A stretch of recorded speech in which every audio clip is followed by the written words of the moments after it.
yeah, so when I tried to break back into acting, actually, so Right. I had a bit of a kind of existential crisis of like, I'm not doing what I wanted to do. Like, I'm not very good at music, and I move away from the mic so much. Sorry, That's fine. probably like lost half of this conversation. Yeah, and suddenly thought, oh, I really miss acting. Like, wasn't I supposed to go like? I was supposed to be an actor, and that never happened. So, like the ripe old age of 27, decided to have another shot at being a professional actor again.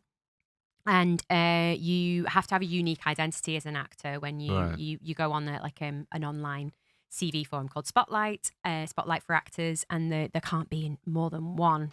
So there can't be more than one Jenn Potter. Can't be more than one Jennifer Potter. I don't think there was a Jenn Potter, but I worked for the Hoosiers as Jenn Potter. That's my maiden name. Yeah. I think maybe I've never delved into this before, but like I think maybe I thought, oh, I need to start again. I need to be something different. So I didn't want to work. Oh no! And actually, someone from the industry advised me that it didn't work as a name. It didn't work. Like, it was too perfunctory. Jenn Potter, and Potter was too masculine. Whatever that is. Right. This is Okay. all just coming back to me now. So, and there was already a Jennifer Potter Right. acting on Spotlight, so I needed a new name. So what was you? Did you got? So I went with Jennifer Greer. Jennifer Greer.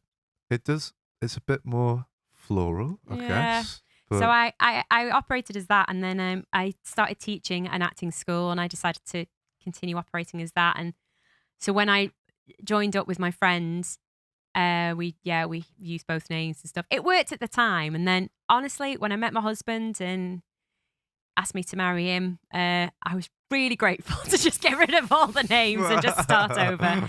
So yeah, my married name is Clempner, if Yeah. anyone's wondering where that came from. And to be honest, everyone has always called me Jenn. It feels familiar, it feels home. Not Jenny. Not Jenny. Yeah, I have Okay. serious aversion I'll to write Jenny. that down. And it's Jen with two N's. And it's Jen with two As we Ns. clarified before the podcast. Very Oh. important.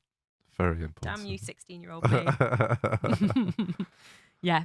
So so I started gigging around the scene in Knutsford with him, and I can't remember what your question was now. We're just on Life Story basically. That is So I'll fine. pause for So breath. I guess, how did you get from, you move up to the north, you're gigging, Yeah. and then obviously you move over to teaching in the RNCM. Yeah. How did that happen? How did that happen? Yeah. No. So I guess most actors and musicians come across have to face the somewhat inevitable prospect of like supplementing their career with teaching. Yeah. And so as an actor, I came to that, and I had this aversion to teaching because my mum was a teacher. So I was like, I'm not doing what my mum did. Why does everyone do that? I don't know. My mum always said like, you're going to be a great music teacher one day. I was like, I'm never teaching music. Yeah. Never, ever, Maybe ever. it's like a teenage angst thing. I My think it mum's an is, yeah. amazing teacher. And now I'm really proud to follow in her footsteps. But she went early years, and anyway, so and people started asking me to teach them singing. I say people like, random, a sister or a friend of a friend said, oh, have you ever thought of teaching? So I'd started dabbling with a bit of like one-to-one teaching. And I basically came across a drama school that was based up north. I really needed the money. And who were looking for a musician and actor to teach music skills to actors. It's quite a specific skill set. Yeah. And the industry at that time was in like big demand for what they call actor musicians or actor singers.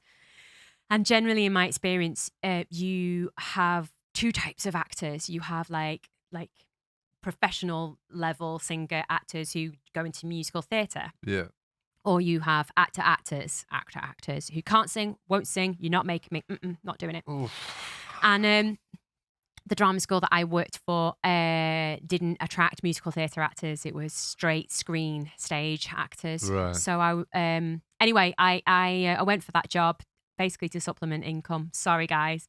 I was interested, but it wasn't a passion of mine, if I'm really honest. Yeah. And it was higher education as well. I had no idea like what higher education teaching meant. Terms of, I had no idea about pedagogy.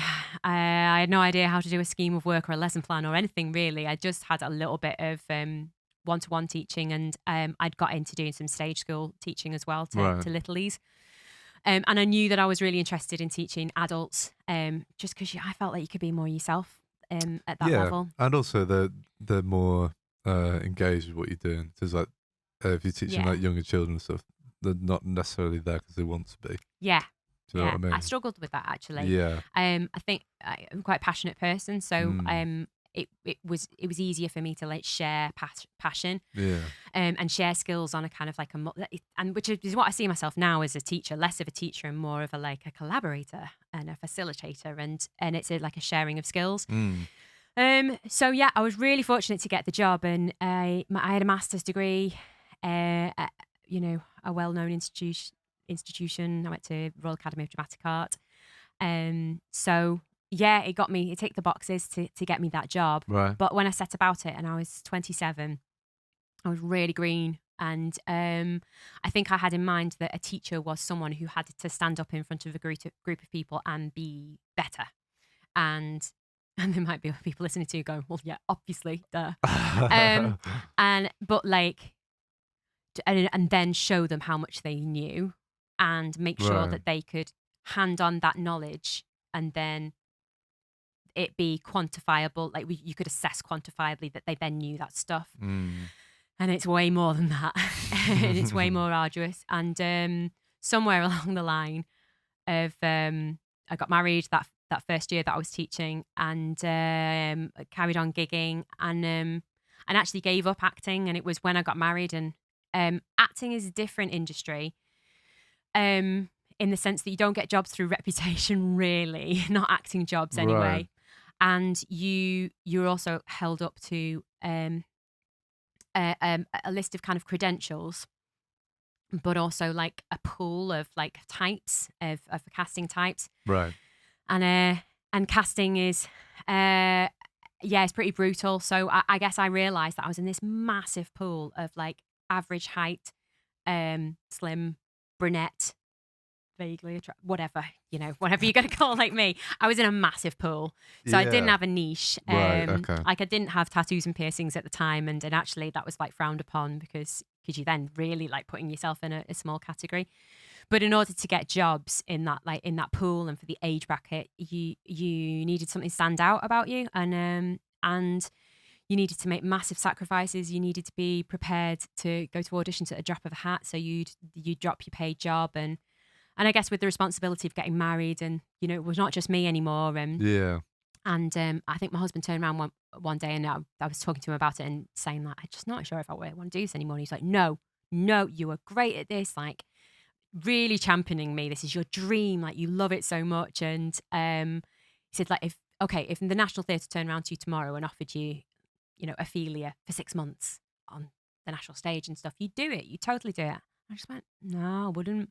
He was like, why not? And I was like, I don't want to be away from you. That's nice. And I tell this story not to be like a hopeless romantic, but more like about that, the things that you are prepared to do and how far your passion would take you. And I realized I just wasn't that passionate about it. I had different like responsibilities. I also realized like I had a really nice musical career like already, and that I was quite good at that. And I think maybe it took me going off and trying to do that thing to realize that I was good at that, and that I'd kind of like got the bug for teaching. Yeah, fair. So I went pure teaching in music, and focused my energies on that institution. They're called ALRA, the Academy of Live and Recorded Art, and I was there teaching actors fundamentals about singing. Thank you for listening. Be sure to subscribe to the podcast to catch up on new episodes every week. Also, check us out on our Facebook and Instagram at RecRooms, where you can find out about our other exciting music series. We also have this and all our other episodes of the podcast up on our RecRooms YouTube channel for your viewing pleasure. See you next time.